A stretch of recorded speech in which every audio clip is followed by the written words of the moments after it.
Əş'as ibn Süleym deyir ki, mən bibimin öz əmisindən belə rəvayət etdiyini eşitmişəm. Bir dəfə mən Mədinənin küçələrindən biri ilə gedərkən, birdən arxamdan bir adamın mənə izarının ətəyini yuxarı qaldır. Yəni alt geyim ki var, aşağı geyim olan.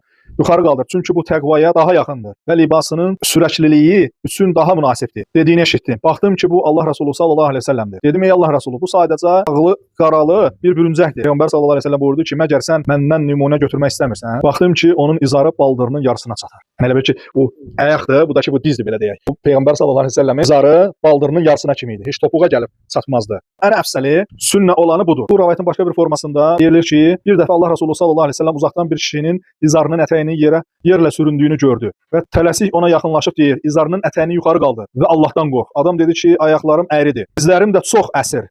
Onda Allah Resulü sallallahu əleyhi və səlləm ona belə buyurdu. İzarının ətəyini yuxarı qaldır. Şübhəsiz ki, Allahın yaratdığı hər bir məxluq gözəldir. Bundan sonra həmin adamın izarı heç vaxt baldırının yarısından aşağı düşmədi. Bu hədis dəlildir ki, libasın ətəyini topuqdan yuxarı qaldırmaq Peyğəmbərə sallallahu əleyhi və səlləmə oxşamaq deməkdir. Libasının ətəyini topuqdan aşağı salan kimsələr isə böyük bir əzab gözləyir. Odur ki, alimlər bunu böyük günahlardan hesab etmişlər. Hətta bunu böyük günahlar kitabında alimlər qeyd ediblər. Belələrinin ayaqlarının topuqdan aşağı hissəsi cəhənnəm odunda yanacaq. Ha belə qiyamət günü Allah onları danışdırmayacaq, onların üzünə baxmayacaq və onları təmizə çıxarmayacaq. Üstəlik onları üzücü bir əzab gözləyir.